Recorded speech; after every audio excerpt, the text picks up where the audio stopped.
want to take you through and really get your arms around a new type of marketing called reputation marketing. So what we've done is we've done some case studies, and in the next 15 minutes I'm going to take you through and show you the 7 steps to getting 5-star reviews fast. Now, these 2 case studies are going to show you how we easily got 16% feedback in 5 days and 11 reviews online in that same amount of time. Now, this is powerful because reviews are everything right now. As a matter of fact, in Silicon Valley, one of the keynote speakers this year, his statement as the keynote said this: there is nothing more powerful right now in social media than online reviews. It is the biggest influence, whether someone's on eBay or Amazon and going to the movies, or wanting to choose a restaurant, or more importantly, wanting to choose your company over another company when they're looking for your products and services. Now, really quickly here, the results may vary depending on obviously the quality of services provided, the unique industry, the geographical location, and also the relationship with the customer. If you're a restaurant, obviously the relationship with the customer isn't going to be as close as you being a doctor and having a one-on-one time for 30 to 40 minutes with each individual patient. So, but generally speaking, this strategy is going to impact every business that follows it. So let's jump in and let's talk about first why reputation is so important and the big shift that's happening before we get into the 7 steps. So one thing's for sure is that everything has changed. More importantly, even referral marketing has been dramatically impacted by reputation marketing. And let me give you this specific example. After going over 350 focus group attendees, they were asked the question, after being referred a business, what do you do next? Do you go to the yellow pages? Do you call a friend? Do you call information? Do you use a phone book? And 87% said they go online to find you. So if you've built a really good business and you get a lot of your business with referrals, make no mistake about it, 9 out of every 10 people that refer you, the first thing that referral is doing is going online. And so this is what they're going to be seeing, because 80 million Google pages have merged with company websites that reveals the reputation to the customer. So if you actually type in your company name and city right now in Google, here's what you're going to find. You're going to find your website in the very top. Then you're going to find 1 or 2 sentences about you that comes from your website itself, and then you're going to see your Google reviews right under it. And so what happens if someone sees 5 Google reviews like this one and it's only a 2.5 star? Now, you could have done the most amazing job and 99% of all your customers can be completely happy with you. But if those 5 people that aren't happy go online and leave reviews and you're not aware of it, you're going to lose a tremendous amount of business. Just not from the marketing you do because people go online to search for you, but also from the hard work of all the referrals people are referring business to you. Your phone just isn't ringing as much as it could be. So you can search for any company name plus the city and it will reveal their reputation at the very top, shining bright, especially if there are no reviews there. That's a glaring omission to say this company just isn't credible. So here's what the question. The question is, how many reviews does a consumer look up before making a decision? Now think for a second. How many reviews do you look at before making a decision of taking the next step? Well, the answer is, shockingly, 10 reviews. So what if you've got no reviews online? What if you only have 3 or 4 reviews online? What's going to happen to that consumer when they don't see enough reviews? Now here's the next question, and I want you to actually think the number right now, because this is critical that you see the big shift that just happened. Trusting your business. How many reviews does a business need before the consumer can actually trust them? What do you think that number is? The answer is 6 to 10 reviews. So this is the bottom line. Without 6 5-star reviews, your business just isn't trusted by someone who hasn't done business with you before. So no matter what type of marketing you do, whether it's PPC or blogging, you have a website, or you do TV advertising or radio, people search for you online. And if you don't have enough reviews to even show them that you're credible, well, it could look like you're kind of out of business or really don't have any type of legitimacy for people coming to you that don't have a relationship with you. So here's another powerful focus group that was done. We asked the level of positive versus negative reviews. Typically, what do respondents typically write? And this is really powerful. We found that 50%, 75%, or 90% leave positive reviews. We found a small majority leave negative reviews. So this is the really cool part. You have a gold mine of people that want to leave positive reviews for you. The issue is most of us just haven't asked for them to leave those reviews. So respondents generally are more likely to write positive reviews compared to negative reviews if we just ask them to say, hey, would you mind leaving us a review online? And if they do that, this is the most incredible thing that can happen to any business, because there was a recent study done by the University of Berkeley, and they published the results by going with over 328 different restaurants and businesses. And they found that if you increase your business by a half-star rating, you can literally increase your business by 19%. That means without spending a dime more in marketing, you could increase your business by almost 19%. So just imagine what you did last year in business. What if you could increase that by 19% without doing anything else except showing those that go online your great reputation and the great customer service that you provide and the great products that you have?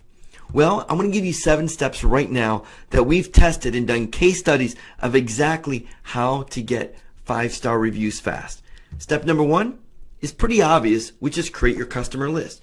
Wherever your list is, whether it's in some type of CRM or it's in some type of database, you need to identify the customers that you've done business with in the last 6 months to a year.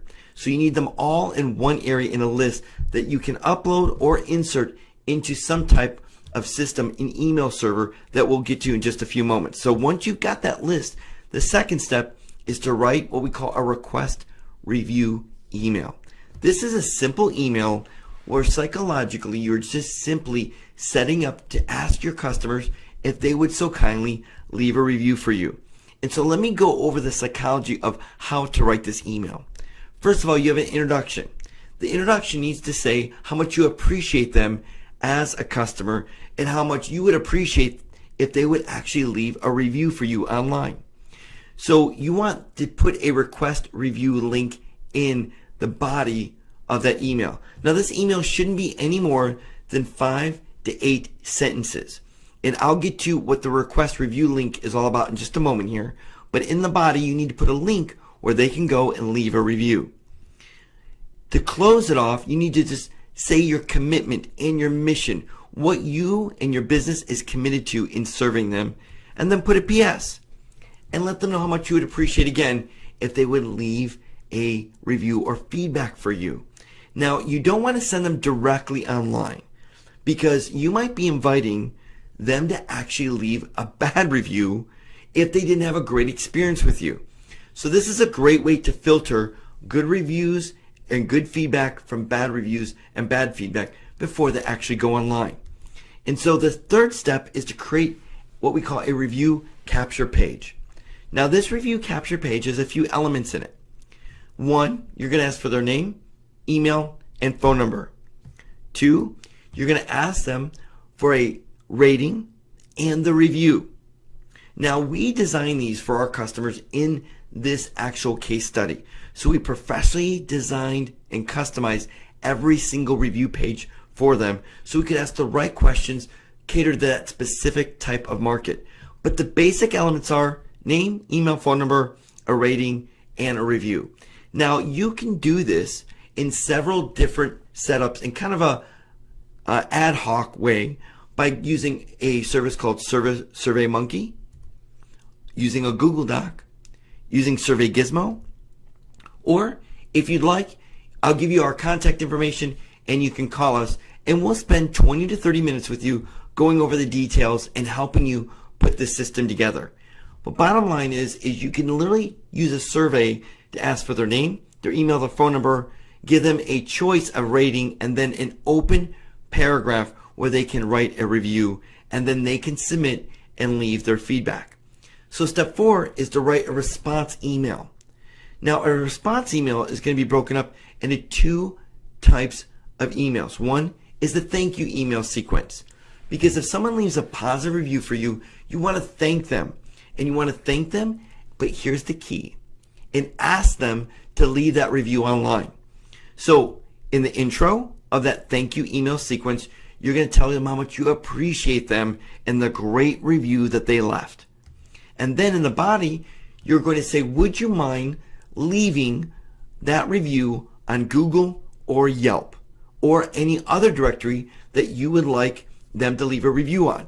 If you're in the medical industry, it might be on ZocDoc. If you're in the travel industry, it might be on TripAdvisor.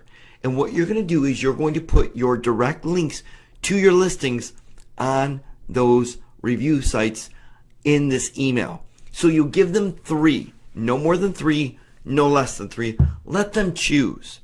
And then in the close of the email, it's a commitment in your mission again about serving them. And then always make sure you leave a PS and again how much you appreciate them, and leave the 3 links again. So this is critical because the psychology here literally crushes it in getting people to leave reviews online. So once you set up the thank you email sequence, what's going to happen is you're going to take every single customer that left you a great review and feedback from the survey form, and you're going to send them this email. Now, those that left a bad review or unfavorable review, which would typically be 3 stars or less, you're going to send them an apology email. We love to get great feedback that's not positive sometimes. It's rare, but when it happens, that gives us an opportunity to really take a look at what we're doing and see how we can do it better. And there's a psychological profile. And if you contact us, we can even help you with this of how to take bad reviews and literally turn them into 5-star reviews. We've done the research and we have the templates that show when someone leaves negative feedback exactly what to send them, exactly what to say to them in order to turn that bad review into a stellar 5-star review. So in this apology email, the first step of turning everything around is making sure your introduction has an apology. Take full responsibility for the problem or issue that they have and let them know that you want to solve it. In the body, you want to ask them to expound on the issue. And what you're going to do is you're going to take that same system, whether you're using SurveyMonkey or whether you're using a system that we created for you or a system like Google Docs, and you're going to create another page just like the feedback review page. But this is going to be an apology page. And what you want to do is ask 3 simple questions. What did we do wrong? How can we do it better? And then what else can we do to make it right? So what did we do wrong? How do we do it better? And what can we do to make it right? So when you give them the link to this document that simply has 3 simple things, it's got their name, their phone number, their email, and 3 questions, they're going to love you. Because the first step psychologically for anyone ever having a bad situation or a bad experience with a company is for them just to be heard. So this is the first step. There are actually 2 more steps, but this is the first step to take that you're going to literally turn every potentially bad situation into a 5-star experience where they're going to be referring you business. In the close, you simply want to give your commitment and mission again, and then a PS, and restate the apology and a link of where they can expound on their experience so you can make it right. So that's what we call step 4 in writing a response email. Now step 5 is to build an email server to be able to send this out. Now you can set up an email server, typically costs between $500 and $750, but there are other ways you can actually get an email server with some very inexpensive services that you can kind of ad hoc together as well. One is GetResponse, another is iContact, another is MailChimp, and then constant contact. They range from $67 a month to $99 a month, where you can actually take your list, you can import them into there, you can send out that feedback request form, and then once you get those responses, you can segment or filter those that left good reviews for you and send them the thank you email. Those that left not so favorable reviews or feedback for you, you can send them the apology sequence. So it's going to take a little bit of time to put together, but it is so well worth it because this is powerful and it works. Because in step 6, simply send out 50 emails. Now, why don't you send out your entire list? Is because you want to test. When you send out the 50 emails, it's going to give you a response rate in what we call is the control. And with that control, you want to retweak your email to beat the control. And what I mean by control is you're going to have a certain amount of those 50 that open and a certain amount of those 50 that actually give you feedback. And so you want to go back and then look at the first email and say, what could we do a little bit better to make sure we're more clear? What can we do a little bit better to make sure that they realize that we really would like to get their feedback? And so the first one is always a test. And in marketing, we're always testing, split testing, and we're looking at the one control, which is the plumb line, and we always want to go better than that. So that's why you only send out 50 emails. Do not send out 100, don't send out 200, don't send out 1,000. How many you have on your customer list, segment them into the 50. And you want to start with the 50 if you can by filtering out the most recent 50. And step 7 is just look and review the analytics. So the next batch of 50 that you send out, you can do better and can test against the first 50. Now, let me show you the case study results that we found in doing this exact formula. We found out when we sent 50 emails, 8 of them gave us feedback. So 50%, over 50% open. That's 57% actually opened the email. 20% clicked on the link and 16% left feedback. Now these are powerful stats. You can see proof positive how you can get reviews. Now here's another case study that we did over a 5-day period where we got 5-star reviews on Google and 5-star reviews on Yelp. And not just 1 or 2. We got 9 5-star reviews on Google and 2 5-star reviews on Yelp, just by literally filtering out those that left really good reviews and asking them to leave those reviews on Google or Yelp with those links. So you can see here 7 simple steps to get 5-star reviews in 5 days.